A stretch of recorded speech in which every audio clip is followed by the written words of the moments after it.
Radio Kantipur, radio राष्ट्रको। प्रतिनिधि सभामा टेबल भएको 10 दिनपछि संविधान संशोधन विधेयक प्रक्रियामा अगाडि बढाउने संघीय संसद सचिवालयको तयारी। विनियोजन विधेयकमाथि सांसदहरूले उठाएका प्रश्नको सम्बन्धित मन्त्रीले जवाफ दिने क्रम जारी। प्रधानमन्त्री ओलीको अहंकारका कारण कोभिड-19 संक्रमण नियन्त्रण हुन नसकेको नेपाली कंग्रेसको आरोप। लकडाउनलाई व्यवस्थित र खुकुलो बनाउँदै परीक्षणको दायरा बढाउनुपर्ने मागसहित बालुवाटारमा भएको प्रदर्शनमा प्रहरीको हस्तक्षेप।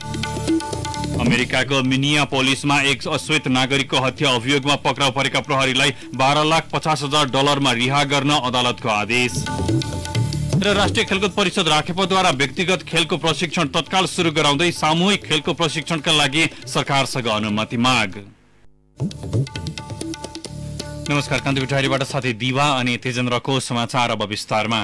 सरकारले प्रतिनिधि सभामा पेश गरेको 10 दिनपछि संविधान संशोधन विधेयक प्रक्रियामा अघि बढ्ने भएको छ। देशको वास्तविक नक्सालाई राखेर निशान छाप परिमार्जनका लागि भन्दै सरकारले गत जेठ 18 गते संसदमा संविधान संशोधन विधेयक पेश गरेको थियो। यो बीचमा राजपा र समाजवादी पार्टी, नेपाली कंग्रेसका विभिन्न 8 जना सांसद, राष्ट्रिय जनमोर्चा र नेमकिपाले संविधान संशोधनका लागि गैर सरकारी विधेयक संसद सचिवालयमा दर्ता गराएका छन्। ती विधेयक संसदमा टेबल गर्ने कार्यसूची भने संसद सचिवालयले तय गरेको छैन। प्रतिनिधि सभाको जारी बैठकमा कानून, न्याय तथा संसदीय मामिला मन्त्री शिवमाया तुम्बा हाङफेले संविधान संशोधन दोस्रो संशोधन विधेयकमाथि विचार गरियोस् भन्ने प्रस्ताव पेश गर्ने कार्यसूची रहेको संघीय संसद सचिवालयले जनाएको छ। विधेयकमाथि सैद्धान्तिक छलफलपछि संशोधन प्रस्ताव दर्ताका लागि प्रतिनिधि सभाले समय तोक्नेछ।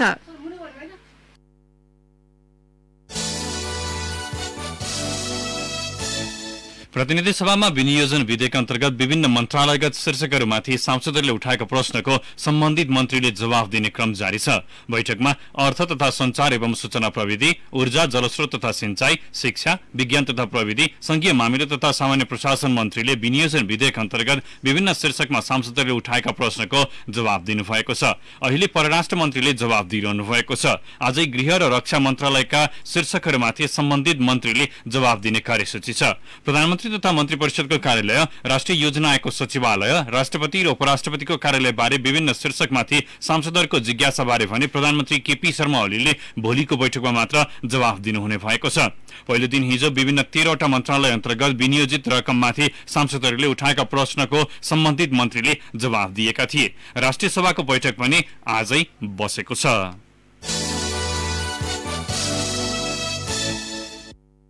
अर्थमन्त्री युवराज खतिवड़ाले एमसीसी सम्झौता तोड्न नहुने बताउँदै नेपालले तोडे अमेरिकासँगको सम्बन्ध र अन्तर्राष्ट्रिय सहयोगको वातावरण बिग्रने दावी गर्नुभएको छ। प्रतिनिधि सभाको आजको बैठकमा विनियोजन विधेयकमाथिको छलफलका क्रममा सांसदहरूको प्रश्नको जवाफ दिने क्रममा अर्थमन्त्री खतिवड़ाले संसदले एमसीसी पारित गर्नुपर्ने धारणा राख्नु भएको हो। नेकपाका सांसदहरू भीम रावल लगायतका सांसदहरूले नेपालको संविधान र कानूनसँग एमसीसी सम्झौताका बुदा बाजिएमा एमसीसीका बुदा लागू हुने लगायतका राष्ट्रहित विरोधी र देशको सार्वभौमतामा आँच आउने कुरा रहेकाले संविधान त्यसलाई संशोधन बिना पारित गर्न नहुने बताएका थिए। मन्त्री खतिवड़ाले संसदमा विचाराधीन अवस्थामा रहेको एमसीसी बारे संसदले छिटै छलफल चलाउनुपर्ने धारणा राख्नुभयो। नेपाली कंग्रेसले कोभिड-19 संक्रमण नियन्त्रणका लागि खर्च भएको भनिएको 10 अर्ब रुपियाँ बराबरको हिसाब किताब बुझाउन सरकारलाई आग्रह गरेको छ। प्रतिनिधि सभाको आजको बैठकमा सुरुमै समय लिएर बोल्दै कंग्रेस सांसद गगन थापाले सम्बन्धित क्षेत्रबाट प्राप्त भएको सुझाव बेवास्ता गर्दै सरकारले कोभिड संक्रमण नियन्त्रणमा हेलचक्राइ गरेको आरोप लगाउनुभयो। अब हामी सहयोग गर्छौं भनेर मात्र बस्दैनौं। अब हामी प्रश्न गर्छौं, उत्तर चाहन्छौं र सरकारलाई जवाफदेही बनाएर छाड्छौं। 5 वटा पीसीआर मेसिन किन्ने, 25,000 वटा जम्मा किट किनेर 10 अर्ब रुपियाँको हिसाब किताब देखाउनु पर्दैन। हामीलाई एक कुराको हिसाब किताब चाहिन्छ। यस्तो राष्ट्रिय विपत्तिको बेलामा भ्रष्टाचारमा लिप्त हुने यो निर्लज्जताको पराकाष्ठा हो। हामीलाई हिसाब चाहिन्छ। त्यति मात्र होइन, यो क्वारेन्टाइन हो कि मान्छे मार्ने कन्सन्ट्रेसन क्याम्प हो। कोभिड नियन्त्रणका लागि भन्दै सरकारले गठन गरेको उच्च स्तरीय समितिबारे सदनलाई जानकारी नगराएको प्रति पनि कंग्रेसले आपत्ति जनाएको छ। कोभिड नियन्त्रणका लागि सरकार असफल भएको चर्चा गर्दै सांसद थापाले प्रधानमन्त्री केपी शर्मा ओलीको अहंकारका कारण संक्रमण भयावह बन्दै गरेको आरोप लगाउनुभयो। कांग्रेसको प्रमुख सचेतकको नेतृत्वमा उच्च स्तरीय समितिलाई गएर बुझाएको कांग्रेसको प्रस्ताव म सम्झन्छु। हामी मात्र होइन, हामी धेरैले सुझाव दियौं, धेरैले सरकारलाई यो गर भनेर भन्यो, तर सरकारले सुनेन। न हाम्रो सुन्यो, न अदालतको सुन्यो, न प्रेसको सुन्यो, न नागरिकको सुन्यो। नसुन्दै गर्दा आज हाम्रो नियन्त्रणमा रहँदै पनि आज हाम्रो यो अवस्था भएको छ। यो त्यसै भएको होइन।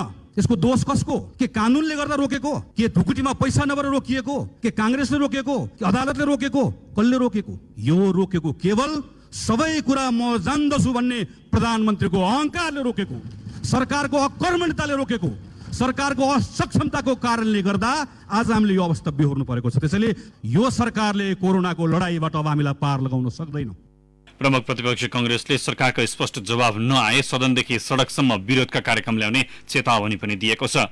पीसीआर परीक्षणको दायरा बढाउन सर्वोच्च अदालत लगायतले दिएको निर्देशन अवज्ञा गर्दै सरकारले संक्रमित र संक्रमणको आशंकामा क्वारेन्टाइन र आइसोलेसनमा बसेका व्यक्तिको जीवनसँग सरकारले खेलवाड गरेको सांसद थापाको आरोप थियो। सरकारलाई थापाको प्रश्न थियो, नेपालभन्दा बाहिर 127 जना नेपालीको कोभिड-19बाट मृत्यु भएको छ। स्वास्थ्य मन्त्रालय भन्छ नेपालभित्र 14 जनाको मृत्यु भएको छ, 3762 जना संक्रमित भएका छन्। तर के मृत्यु हुनेको संख्या 14 मात्रै हो? त्यसो भए भोकबाट मारिएका सूर्यबहादुर तामाङ वा झुन्डिएर मरेका चन्द्रबहादुर परियार, औषधि खान नपाएर मरेकी कंकादेवी बोहरा वा सुत्केरीबाट अस्पताल लान नपाएर मरेकी लालकुमारी रोकाएको मृत्युको जिम्मा कसले लिन्छ? क्वारेन्टाइनमा मृत्यु भएको सुनिता लोहारको मृत्युको जिम्मा कसले लिन्छ? वा झुन्डिएर मर्न बाध्य भएका लीला बल्लभ वा आत्मदाह गर्न बाध्य भएका सिद्धार्थ आहुजीको मृत्युको जिम्मा कसले लिन्छ? यो त प्रतिनिधि घटना मात्रै हो, यस्तो धेरै देख्न बाँकी छ। लकडाउनलाई व्यवस्थित र खुकुलो बनाउँदै कोरोना भाइरसको परीक्षण दायरा बढाउनु पर्ने माग सहित प्रदर्शनमा उत्रिएका प्रदर्शनकारीलाई प्रहरीले पानीको फोहरा हानेको छ। काठमाडौँ बालुवाटार स्थित निषेधित क्षेत्रमा प्रदर्शनमा उत्रिएका प्रदर्शनकारीलाई प्रहरीले पानीको फोहरा हान्दै तितर बितर पारेको हो। लकडाउनका बेला कर असुलेको, पीसीआर परीक्षणको दायरा नबढाएको र महामारीका बेला राष्ट्रपति कार्यालयको कार्पेट फेर्ने लगायतका काममा सरकार व्यस्त भएको भन्दै सामाजिक अभियन्ता र सर्वसाधारण प्रदर्शनमा उत्रिए हुन्। केही प्रदर्शनकारीलाई प्रहरीले लकडाउन उल्लंघन गरेको भन्दै नियन्त्रणमा लिएको छ। काठमाडौँ प्रहरी प्रवक्ता डीएसपी राजकुमार केसीले प्रधानमन्त्री निवास बालुवाटार वरपरको निषेधित क्षेत्र प्रवेश गर्ने, लकडाउन उल्लंघन गर्ने र उच्छृङ्खल गतिविधि देखाएकाले उनीहरूलाई नियन्त्रणमा लिन पानीको फोहरा र लाठीचार्ज गरिएको बताउनुभयो। सरकारले कोरोना भाइरस नियन्त्रणका लागि प्रभावकारी कदम नचालेको भन्दै स्वतस्फूर्त रूपमा संगठित भएका युवाहरू प्रदर्शनमा उत्रिएका थिए। डीएसपी केसीले लकडाउन उल्लंघन गर्नेलाई कानून अनुसार कार्यवाही गर्ने बताउनुभयो। कोरोना संक्रमण देखिएका चितवनका एक वृद्धको मृत्यु भएको छ। भरतपुरको नारायणी सामुदायिक अस्पतालमा उपचार गराइरहेका भरतपुर महानगरपालिका 11 का 68 वर्षीय वृद्धमा हिजो कोरोना संक्रमण पुष्टि भएको थियो। संक्रमण पुष्टि भएपछि हिजो साँझै अस्पतालको आइसोलेसनमा भर्ना भएका उनको आज बिहान मृत्यु भएको अस्पतालका प्रमुख मेडिकल सुपरिन्टेन्डेन्ट डाक्टर श्रीराम तिवारीले बताउनुभयो। उनमा मधुमेहका साथै रक्तचापको पनि समस्या थियो। पछिल्लो समय उनमा निमोनिया पनि देखिएको थियो। यसैबीच बैतडीको पाटन नगरपालिकामा क्वारेन्टिनमा मृत्यु भएका स्थानीय 30 वर्षीय हरिश लोहारको पीसीआर रिपोर्ट नेगेटिभ आएको छ। उनको गत शनिबार मृत्यु भएको थियो। यता भक्तपुर अस्पतालमा गैराती मृत्यु भएकी सुत्केरीको पीसीआर रिपोर्ट नेगेटिभ आएको छ। सुत्केरी व्यथाले च्यापेर आइतबार साँझ अस्पताल भर्ना भएकी सिन्धुपाल्चोक लिसङको पाखा र घर भई चागुनारायण नगरपालिका 3 झौखेल बस्ने 36 वर्षीय सन्तमाया लामाको बच्चालाई जन्म दिए लगतै मृत्यु भएको थियो। गण्डकी प्रदेशमा थप 24 जनामा कोरोना संक्रमण देखिएको छ। प्रदेश स्वास्थ्य निर्देशनालयले आज बिहान विज्ञप्ति जारी गर्दै नयाँ संक्रमितको पुष्टि गरेको हो। पोखरा स्वास्थ्य विज्ञान प्रतिष्ठानको प्रयोगशालामा गरिएको पीसीआर परीक्षणमा पूर्वी नवलपरासीका 12, बागलुङका 11 र म्याग्दीका 1 जनामा कोरोना संक्रमण देखिएको निर्देशनालयले जनाएको छ। पछिल्ला संक्रमित सबै पुरुष हुन्। उनीहरू 18 देखि 49 वर्षसम्मका छन्। यो सँगै गण्डकी प्रदेशमा कोरोना संक्रमितको संख्या 144 पुगेको छ। यसमध्ये 4 जना निको भएका छन् भने 1 जनाको मृत्यु भएको छ। सल्यानमा कोरोना संक्रमितको संख्या 124 पुगेको छ। कर्णाली प्रदेश अस्पताल तथा पशुपक्षी रोग अन्वेषण प्रयोगशालामा गरिएको परीक्षणमा आज थप 5 जनामा संक्रमण पुष्टि भएसँगै संक्रमितको संख्या त्यहाँ 124 पुगेको हो। जिल्लाको वनगाड कुपिन्टी नगरपालिकामा मात्रै 112 जनामा संक्रमण देखिएको छ। सो नगरपालिकामा भारतबाट आएकाबाट सबैभन्दा बढी संक्रमित क्षेत्रमा फैलिएको, धेरैजसोले एउटै गाडी प्रयोग गरेको र अव्यवस्थित तथा भद्रगोल क्वारेन्टाइनले गर्दा संक्रमितको संख्या बढी देखिएको स्वास्थ्य कार्यालय सल्यानका प्रमुख डाक्टर अर्जुन बुढामगरले बताउनुभयो। कान्तिपुर डायरीमा अब ब्रेकको पालो। ब्रेकपछि कान्तिपुर डायरीमा अब बाँकी प्रसंग। कोरोना संक्रमित भएपछि बीपी कोइराला स्वास्थ्य विज्ञान प्रतिष्ठानको आइसोलेसनमा उपचारका लागि भर्ना भएका मध्ये निको भएका 28 जनालाई बिहान डिस्चार्ज गरिएको छ। डिस्चार्ज भएका मध्ये सबै झापाका पुरुष हुन्। स्वास्थ्य प्रोटोकल अनुसार उनीहरूको 2 पटकसम्म पीसीआर जाँच गर्दा नेगेटिभ रिपोर्ट आएकाले डिस्चार्ज दिइएको प्रतिष्ठानका प्रवक्ता प्राध्यापक डाक्टर निदेश सापकोटाले जानकारी दिनुभयो। संक्रमितहरू सबै भारतबाट फर्किएका हुन्। प्रवक्ता सापकोटाका अनुसार अब प्रतिष्ठानको आइसोलेसनमा 55 जना डिस्चार्जको पर्खाइमा छन्। यस्तै बाँकेका 29 जना कोरोना मुक्त भएर घर फर्किँदैछन्। सबैभन्दा बढी प्रभावित नरैनापुरका 22 र राप्ती सोनारीका 7 जनालाई डिस्चार्ज गर्ने तयारी भएको स्वास्थ्य कार्यालय बाँकेले जनाएको छ। यससँगै बाँकेमा कोरोना निको भएर घर फर्किनेको संख्या 97 पुगेको छ। दाङको बेलझुण्डी स्थित कोरोना विशेष अस्पतालबाट थप 3 जना कोरोना जितेर घर फर्किएका छन्। रूपन्देहीको समरीमाई गाउँपालिकाका 3 जना पुरुषहरूलाई 14 दिन पूरा गरेपछि गैराती घर पठाइएको अस्पतालका सदस्य सचिव डाक्टर सर्वेश शर्माले बताउनुभयो। यसअघि अस्पतालबाट 18 जना घर फर्किसकेका थिए। अहिले अस्पतालमा 48 जना संक्रमित रहेको डाक्टर शर्माको भनाइ छ। बाँकेको जानकी गाउँपालिका 1 जोगा गाउँमा रहेको आइसोलेसनबाट 1 कोरोना संक्रमित फरार भएका छन्। जानकी गाउँपालिका 2 स्थित श्री माध्यमिक विद्यालय जोगा गाउँ आइसोलेसनमा बसेका कोरियनपुरका 35 वर्षीय संक्रमित पुरुष फरार भएका हुन्। उनको खोजी भइरहेको छ।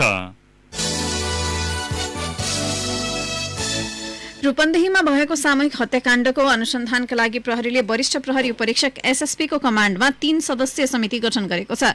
प्रदेश 5 प्रहरी कार्यालयका एसएसपी राजकुमार वैद्यवारको नेतृत्वमा प्रहरीले समिति गठन गरेको हो। टोलीले आजैबाट घटनास्थल पुगेर अनुसन्धान शुरू गर्न थालेको प्रदेश प्रहरी प्रमुख प्रहरी नायब महानिरीक्षक रविन्द्र सिंह धानुकले बताउनुभयो। हत्या अभियोगमा घटनास्थलबाटै बेहोस अवस्थामा पक्राउ परेका सुर्खेतका 32 वर्षीय झसेन्द्र बहादुर सिन्जालीले प्रारम्भिक अनुसन्धानमा हत्या स्वीकार गरेका छन्। गैराती रूपन्देहीको तिलोत्तमा नगरपालिका 10 कान्छी बजार नजिकै मैन हवा गाउँमा रहेको गंगादेवी पशुपक्षी फार्ममा काम गर्ने 5 जनाको हत्या भएको थियो। हत्या हुनेमा रूपन्देहीको सैनामैना घर भएर 7 वर्षदेखि तिलोत्तमा बस्दै आएका 40 वर्षीय माधव मुसहर, उनकी श्रीमती 37 वर्षीय जानकी, 14 वर्षीय पोखराज मुसहर, 17 वर्षका करण चौधरी र आशिष चौधरी छन्। करण र आशिष फार्ममा काम नगर्ने तर राति सुत्न जाने गरेका थिए। सिन्जारीलाई प्रहरीले गोठबाटै नियन्त्रणमा लिएको थियो।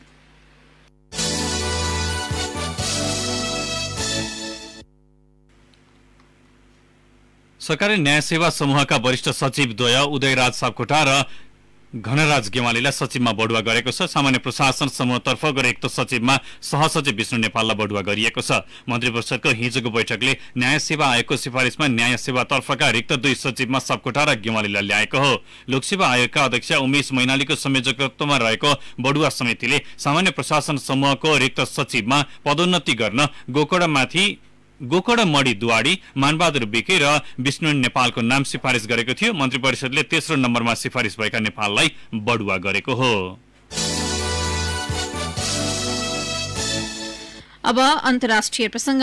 अमेरिकाको मिनियापोलिसमा एक अश्वेतको हत्या अभियोगमा पक्राउ परेका प्रहरीलाई अदालतले 12,50,000 अमेरिकी डलर जमानतमा रिहा गर्ने आदेश दिएको छ। हत्या अभियोगमा 1 र अन्य 3 प्रहरी अधिकारीलाई हत्याका लागि उक्साएको आरोपमा मुद्दा चलाइएको छ। गम्भीर अपराधको घटना भएका कारण जमानत रकम 10 लाख डलरबाट पनि बढाइएको अदालतले उल्लेख गरेको छ। 9 मिनेटसम्म घाँटीमा घुँडाले थिचेर डेरेक चोभिनले जर्ज फ्लोइड नामका व्यक्तिको हत्या गरेका थिए। ती सबै प्रहरी अधिकारीलाई बर्खास्त गरिसकिएको छ। अश्वेत व्यक्तिको हत्याको विरोधमा अमेरिकामा केही सातादेखि चर्को आन्दोलन चलेको थियो। न्यूजील्याण्डको अनुसन्धान केन्द्रले एन्टार्क्टिकामा गरिने अनुसन्धानका संख्या घटाउने निर्णय गरेको छ। कोरोना भाइरसबाट प्रभावित नभएको एकमात्र महादेश एन्टार्क्टिकामा मानिसको आवतजावत न्यून गर्दै संक्रमणबाट जोगाउने न्यूजील्याण्ड सरकारले निर्णय गरेको हो। न्यूजील्याण्डले एन्टार्क्टिकामा गर्ने 36 अनुसन्धान कार्यक्रम मध्ये 23 वटालाई स्थगित गर्ने निर्णय गरेको बीबीसीले उल्लेख गरेको छ। लामो समयदेखि चलिरहेका वैज्ञानिक निगरानी, आवश्यक कार्यक्रम तथा मर्मतका योजना मात्रै सञ्चालन गर्ने भएको छ। आगामी मौसमका कार्यक्रम अक्टोबरदेखि मार्चसम्म चल्नेछन्। अब खेल प्रसंग। राष्ट्रिय खेलकुद परिषद राखेपाले व्यक्तिगत खेलका प्रशिक्षण तत्काल शुरू गराउँदै सामूहिक खेलको प्रशिक्षणका लागि सरकारसँग अनुमति मागेको छ। अन्य क्षेत्र खुकुलो बनाउँदै जाने सरकारको तयारीसँगै राखेपाले खेलकुद गतिविधिलाई पनि अघि बढाउने हिसाबमा सरकारसँग अनुमति माग गरेको हो। मुख्य गरी सामूहिक खेलकुदको प्रशिक्षणका लागि राखेपाले कोभिड-19 रोकथाम तथा नियन्त्रण उच्च स्तरीय समितिमा प्रतिवेदन बुझाएको हो। राखेप सदस्य सचिव रमेश कुमार सिलवालका अनुसार table tennis, badminton, martial arts, archery लगायतका खेलका अभ्यास शुरू भइसकेका छन्। मुख्य रूपमा फुटबल, भलिबल, क्रिकेट लगायत सामूहिक खेलको प्रशिक्षण चलाउन राखेपाले तयारी अघि बढाएको हो। सानो समूहमा सामाजिक दूरी कायम गरी प्रशिक्षण शुरू गराउने गरी राखेपाले प्रक्रिया अघि बढाएको हो। आसन्न अन्तर्राष्ट्रिय प्रतियोगितालाई ध्यानमा राखी केही दिनपछि नै प्रशिक्षण शुरू गराउने पक्षमा आफूहरू रहेको सिलवालको भनाइ छ। यद्यपि नेपाल क्रिकेट संघको पछिल्लो निर्णयबारे आफूहरूलाई औपचारिक जानकारी नभएको उहाँले बताउनुभयो। शनिबार बसेको क्यानको भर्चुअल बैठकले असार दोस्रो साताबाट प्रशिक्षण शुरू गर्ने गरी सरकारसँग अनुमति माग्ने निर्णय गरेको थियो। राखेपाले रोकिएको बी डिभिजन लीग र सी डिभिजन लीग लगायतका खेल सञ्चालनका लागि पनि गृह कार्य अघि बढाएको छ। तर आगामी प्रतियोगितामा दर्शकको सहभागिता नहुने राखेपाले स्पष्ट पारेको छ। हवस् त कान्तिपुर डायरी अहिलेलाई यहीँ सकिन्छ। दिवा र तेजेन्द्र बिदा हुन्छौँ। नमस्कार।